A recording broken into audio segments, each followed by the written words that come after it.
mesdames, j'espère que vous êtes très bien, vloggy. Donc voilà, là, tu as un inbox à Kosala, Nabino, il y a Shein, ok. Ça fait longtemps que tu as un inbox à Shein, n'est-ce pas?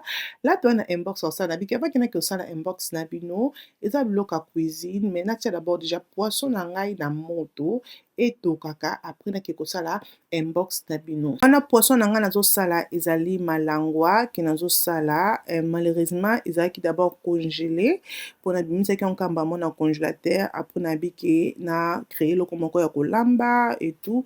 Et pourtant, ngalinga mingi ko bimisa biloko na poko po et décongelé, mais malheureusement, ozaki congelé. Loko na osala, na osokolongo na mai ya moto, pour na kolongolongo ba glace wana nyonso. Et pour na kotika ki poisson na ngai ezala propre, ok? Donc, comme vous mona na zo sokola poisson na ngai très bien là, nde bozomona et na koya kotia o ezali vinaigre. Oko sokolongo pe na o ezali citron, so na vinaigre te. Donc voilà, nga na préféré na nga vinaigre, yango na tie vinaigre, après na sokoli yango et na sokoli yango lisusu na mai, na rensango lisusu na mai comme bozomona.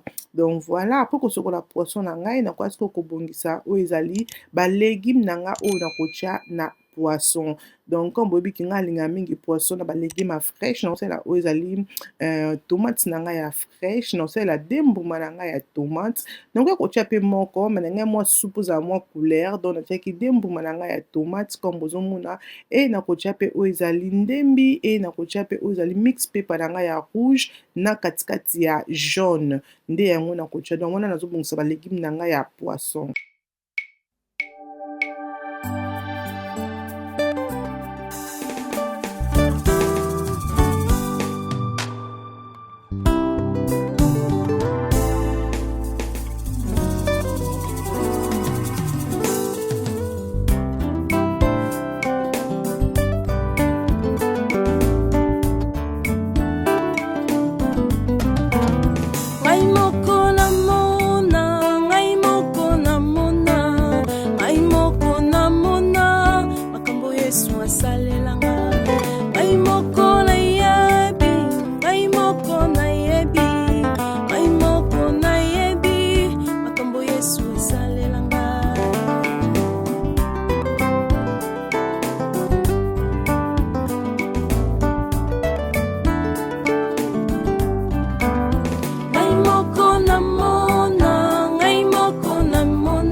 Ok ma belle, après ko épicé poisson nanga et loko na ko sala siko na ko tia ba légumes nanga o na kataki na bino comme bozomona. Donc on a épicé déjà poisson nanga très bien et na ko tia siko ba légumes et là na tia pe ail nanga ya fraîche et na ko tia o ezali matungulu, na tia céleri, na tia matungulu, na ko tia mix pepper nanga comme baki ya jaune na ya rouge ndambu et na ko tia pe o ezali tomate na biso ya fraîche et likolo nango tokobwaka pe mbuma pilipili mpona na posaki pilipili na biso erate te, ok? Après wana nakoya kotia mai, sema mai muke, comme nabiki poisson nanga ezalaki congelé ekobimisa déjà mai, donc natie kaka de bol wana ya mai comme bomoni, après nakoya kofinika nzungu na ngai et nake nango sikoyo na réchaud. Donc après nakobakisa mafuta nde natie biloko nanga comme ça ma belle, nakobakisa susu eloko te ti poisson na ngai il faut etuka mai ekita.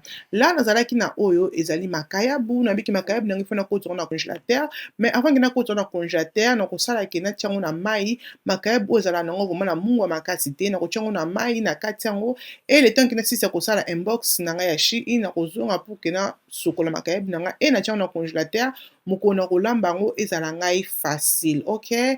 Donc voilà, comme bomona makayabu na ngai vraiment ya pembe ya bien, po makayabu na fumbo bien na pondu, ma belle laisse tomber. Donc makayabu moko vraiment ya propre, oza pesa misala ebele te, mutu apesaki ngango mama bébé, merci beaucoup mama bébé na makayabu opona kolamba yango, mais avant d'abord na lamba yango na biki na tiango na mai comme na lobi na sokoli yango na longola mungwa, après na kokoti yango na congélateur, ok? Pour ceux qui evandi libanda comme ça ekoya kobebanga, na pesa makayabu beba te, bebiki makayabu ozaka vraiment kitoko kitoko. Eh my god, I can't wait to cook. Na lamba on a bino. Laisse tomber les belles dames. Après on a bi kena nettoyer lavabo, bobi ka noto sala bambisi ekotika ba solo. Na bi kena nettoyer ngo to sokola ngo ezonga propre sola kitoko. Après to kinetiko na salon, bisika oto ko sala inbox na biso ya Shein biloko nini oyo la rose azui pour na cuisine nae na Shein, OK? Azozela te yawe bato bayebisanga nga moko na yebi makambo Yesu asalelanga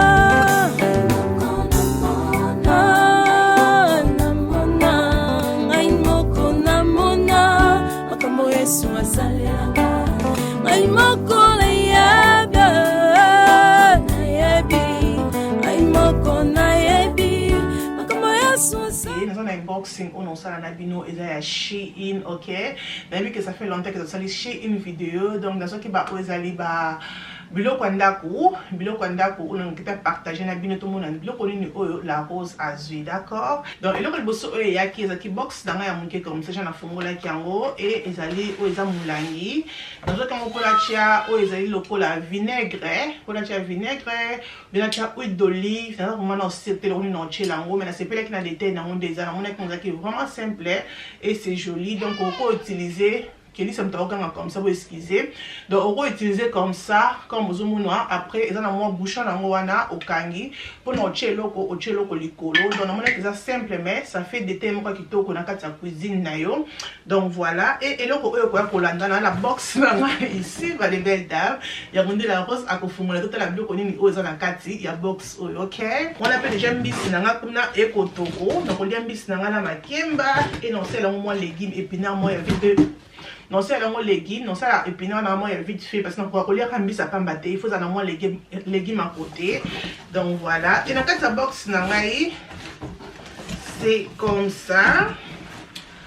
Et là quand il bosso, on a dans cette box qui saki comme vous avez que tout qui n'atteint bah bientôt là token de summertime et va token de ba beach et tout, donc voilà dans la toujours na ça qui me que ça na la mi bloco nanga et non qui na loko la beach bien on ça loko pique-nique na pour ça que bloco nanga garder chaud dans ça qui nanga oh comme ça et ça la couleur ya gris et na kati nango ba tili biso loko la ba aluminium na kati pour na ko garder chaud na bloco oh kotia, donc voilà na c'est pas qui nango parce que dans la cadre loko boité na ndako na bi que toujours na bimaka na bana une ba distance amila yo kola mbeloko na moko oche awana kati et ko garder chaud pendant quelques heures, donc voilà pe body ki basa ki abonné za ka basa ko mingi basa la biso ba livraison bloc ko lia et za ka mingi na ba aluminium comme ça et ça vraiment mon quête détail nango c'est bon et ko kota quelques box et ko kota deux box ça dépend ba box non déjà et ko kota trois box na kata 5 na biso et ça na ba poche à côté donc tu as fait photo nango quelque part ici pour bomona comme tout ce ko ko landa na kati ici.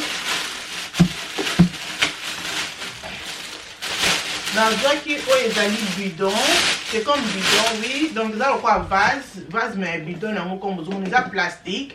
Dans le cas, on peut en tirer où ils allaient l'osso. Parce que vase, on a tiré l'osso, on a écouté l'osso moukier. Mais dans le cas, qui est où ils ont mon nez, mais malheureusement, ils ont pu mon nez dans le cas qui était. Ils ont moukier. Je pense qu'on a tiré dans le cas sémoule. Oui, dans le tiré dans le sémoule. Parce que, vous voyez, sûr que vase, on a un sémoule et pas sous cas. Et le gros, qu'on a un kokanga. Je pense qu'on a tiré dans le sémoule. Mais on a tiré le konyo sur oyo lingi nanda kuna. Donc ça vient comme ça, ils ont la bidon, ils ont aussi mis la licolo et ils ont un bouchon comme vous avez ici et toboka, c'est bien j'aime dingue les ali pour la semoule à la qui n'ont dans le semoule, mais dans le l'eau, on a changé dans l'idée, dans le semoule, donc voilà, c'est bon à la qui dans le qui où les ali tapi dans la cuisine. Na mon yongo mukie, éviter to fumura d'abord, mais na mon yongo mukie. Oh, non, qui perd mon nez, mais je sais pas pourquoi il manquait comme ça. Quand même disappointed manqué, ils ont vraiment taille na linga quitté. Mais non, quand c'est là on coton sous non tant la scène mal, non comment nous changer peut-être on a tiré au par exemple on a utilisé au nasa dans haut, non comment nous changer parce que eux ils ont qu'à place où il y a lavabo, la cuisine, ils ont vraiment place mon laïté, donc voilà. Mais yeah, c'est joli, couleur non aussi c'est joli. Et là comme sous eux quoi kolanda, na kata box to kota la suke za nini.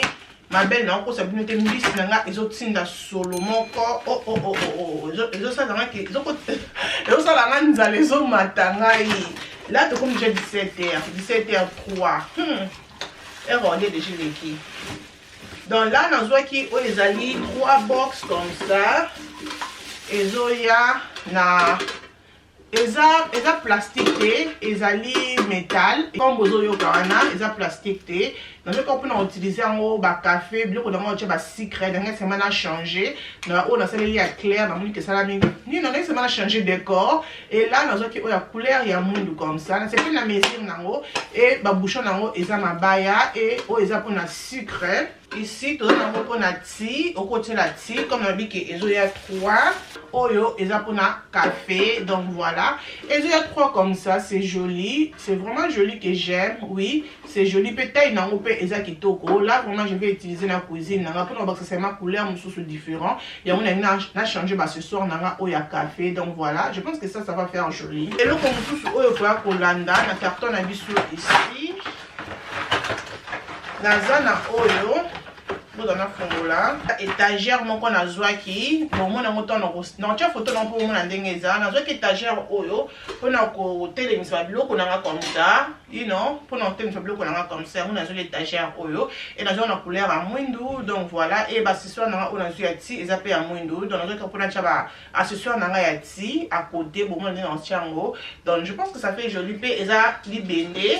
Donc ça li bendé non donc on a carton en haut pour nous ça MSA télé et le comme sous et quoi dans la box na biso na refongola tout à l'heure ce que ça nini. Donc voilà, je ne sais pas si c'est quoi. Donc il veut sauter les belles dames. Oui, il y a oyo ezali ba storage na mona photo. Eza ba storage na biso ça vient comme ça. Na tela bino pe pour mona.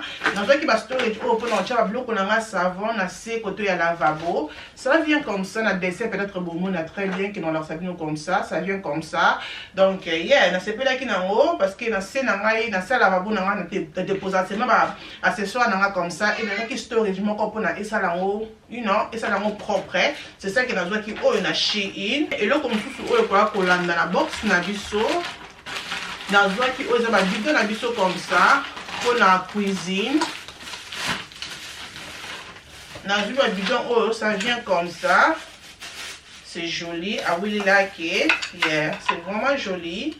Donc pour nos bacs ça c'est ma, you know, pour nos bacs ça c'est ma décor na cuisine, pour nos tia savon na ba sani. Donc là pour le savon et pas là pour notre crème na ya maboko ya cuisine et ezoyana moi ni nango plateau nango mukie comme ça ce que l'on va utiliser. Tu peux utiliser ça comme ça na plateau nango, ça vient comme ça, c'est vraiment joli non kota ba ça nous tient on na lavabo non longola o na parce qu'on a tia ka ba savon na bongo et j'aime pas parce que ba savon na tellement ndene na mon ebe bisila nga décor kota fenêtre na et là nazo ki open ba ça c'est ma décor kotoana. Donc là na tia savon et coton sous aux amis ma fout à la il y a ma beaucoup ça fait vraiment propre et j'aime bien ma bouteille nango ils a plastique mais et ça là comme si que ils a vert et ils a plastique. Donc yeah ala que n'ande ba commis ça fait vraiment joli et là qu'on a vu sur ya souka na carte carton na biso ezali o eza mabaya na biso pona kotia ba black pepper o kotia la mungwa. Donc voilà et on peut dans qui pona kotia o ezali ba black pepper na ngami bimba pona ko tourner comme ça et boucan mbala moko. Donc voilà, ça vient de.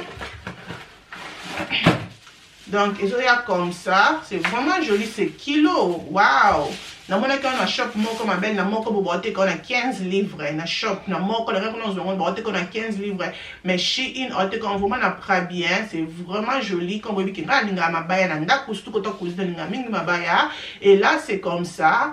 Ils ont des mabaya comme ça, na ko chamo comme avec le ko chamo ko black pepper na ngami bimba wana na ko tsina kati et sur na utiliser nazo balola comme ça et ici ils ont bima poussière. Donc a o ko chape mungo bi ko cha white pepper ça dépend c'est mais le ko yo lindo salé là. Donc c'est ça que nazo qui tous les deux comme ça. I really like détail donc c'est vraiment joli mabaya nango c'est propre et ne ba cheli biso ba gold wana ça fait vraiment joli. Donc regardez ça vient comme ça et ezoya na plateau nango.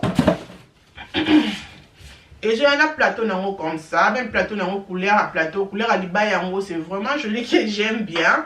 Donc au coach comme ça, ce coligny, au tchango quelque part la cuisine nao, quelque part côté ya réchaud nao, pour ça la mode décor. Au coach comme ça, et bah ça a moins décor moko na cuisine nao que j'aime bien vraiment. Là vraiment je vais utiliser à like. Ça fait vraiment joli et ça fait expensive. Vraiment intégrer le comme chez in, j'aime vraiment. Voilà bah, les belles dames, là na sisi que ça la inbox nanga. Biloko nyonso oyo nalakisi bino ekozala na se ya video na mutu oyo alingi azwa eloko moko ekozala na se ya video et aussi code promo na biso ekozala na se ya video. Ok, nakoloba mingi ba lebedi pour faire zo na cuisine zo ka chung zo matanga donc chung songa mona zo comme ça ba voisin boyo comme koma. Donc na merci beaucoup na Shein na ko sponsoriser video na biso oyo nakoloba mingi ba lebedi te ke d'abord cuisine ko tala nzungu na biso. Ok. Ouh. Regardez-moi ça, les belles dames, vraiment qui te conduisent la maison. Chunga, na chaki ka mai muki, mais bon, qui mbisi na biso et boti mai.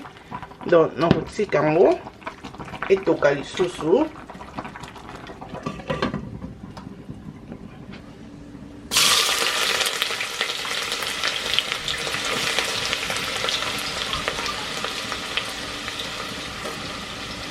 Là, naosala oyo ezali légume na ngai vite fait, légume oyo eza épinard, boyebi ke épinard eumelaka te, ezoloko moko vraiment ya rapide. Après wana nakotia oza ba mix pepa na ngai comme bomoni, et là nakoya ko mixa encore. Donc nga nalinga mingi légume, surtout légume na poisson. Oh my god, j'aime bien. Et légume na nga préféré mingi pesaka épinard. Namona épinard ezalaka eloko moko vraiment rapide po yebi ke épinard pe toni na ba vitamine ebele na kati. Épinard eumela nango te, 25 minutes ebele nango, vraiment rapide. Après on a comme mon qui n'a pas que épinard na ngai et na mélanger encore très bien na rotika ngo tapo na 5 à 10 minutes comme ça et lemba et sangana na ba légumes on a checké na mafuta. Après on a koya kocha sikoyo o ezali mai na ocha mai ebele te na ocha mai ndambu et na kotika sikoyo nzungu na ngai et toka. Ok, et eloko na salaka na épinard na ngai comme na épinard na zaka nango simple comme bonjour so moni batou. Donc eloko na salaka na chaka bouillon na nga ozali bouillon ya vegetable ya ronde na chaka moko tia bouillon so lingi mais nga na préféra bouillon vegetable et na ocha pe ail. Donc eloko na chaka na épinard na nga yango wana et eloko na chimbisi te na épinard zaka épinard yango moko sambisi de épinard moko vraiment simple comme na bika loko bonjour. Ok, après on a kotika épinard na nga tapo na 15-20 minutes comme ça et toka et mélange jamais kitoko. Ok, après quelques temps comme on monique nzungu na nga ezo toka et nzungu na nga oza nzungu ya Shein na ninga nzungu mingi ezaka vraiment kilo soko za posa nzungu ona ba ke somba eza nzungu moko très bien pona kolambela. Wana na memba bouteille na nga na cuisine comme na ke moko na kotiela yango savon et moko na kotiela yango mafuta. Donc oyo ya pembe na kotiela yango savon na nga ya basani comme omoni ke molangi na nga savon ezalaka vraiment monene et j'aime pas esala vraiment décor kitoko te mais na juste savon na nga na tia yango na molangi oyo esali vraiment kitoko I like it. Donc voilà, présentable vraiment. Après wana na kotiela ke biloko na ngai ebelaki vraiment kitoko, rien na dur comme bozomona vraiment kitoko mai ekiti poisson na biso ekoti bépice et légume na ngai pe ebelaki vraiment kitoko na kolakisa pe légume na nga eza toujours vert vraiment kitoko ma belle boy okolia yango na makemba okolia yango na kwanga okolia yango na semoule biso bato tolingaka semoule oye donc okolia yango pe na lipa ça dépend seulement ndenge yo olingi olia. Ok, et regardez moi ça omona kaka biloko oh ma belle erataki te. Donc voilà vidéo na biso ekomi na suka. J'espère que vidéo oyo esepelisi bino tobosana te totiaki oyo ezali makayabu na biso na mai apona koya kozwa makayabu na ngai na sokoli yango na longoli yango na mai namoniki makayabu na ngai esili mungwa na longoli yango na mai e natia yango na chassi wana pour ke nasala nini nakoti yango na congélateur. Donc voilà les belles dames, j'espère que vidéo oyo esepelisi bino kobosana te kozala abonné ko aimer ko partager vidéo et ko sala ngai bien makasi. Donc nazwi makayabu na nga oyo natia na congélateur parce que yango tokosala yango recette mokolo mosusu na kotika yango libanda te mpona na posa ke biloko na ngai ebeba te. Ok, et là nake kotia yango na congélateur. Donc voilà, après wana naza na black pepper na nga mibimba et eloko na kosala na kolongola black pepper na nga na molangi nango et na kotia yango na libaya na nga oyo nazwi na Shein mpona décor esala vraiment kitoko. Après regardez-moi ça, c'est malibaya c'est vraiment joli que j'aime. Là na tie black paper na nga na kati ya mibimba et eko aider que ton azo balusa ngo botane zo nikama. J'aime bien vraiment, là vraiment j'aime. Donc voilà, c'est vraiment propre comme ça à like. Et nazo ki pe ozali storage na nga oyo na lakisa ki bino mpona kotia ngo na se koto ya lavabo na se wana mpona kotia ba savon ba accessoire na nga ya mike ya cuisine. Et là comme bomoni nakangisi storage yango nga moko parce que nabeki le temps dans la MC dans la fatigué na moni kizaki nango ba plastique et ekomi biso comme ça vraiment joli et esali pe na se ya lavabo na nga vraiment propre et koki pe place yango très bien. Tobosana te kozala abonné, nzambe azala na biso aimer vidéo. Bisous, bye.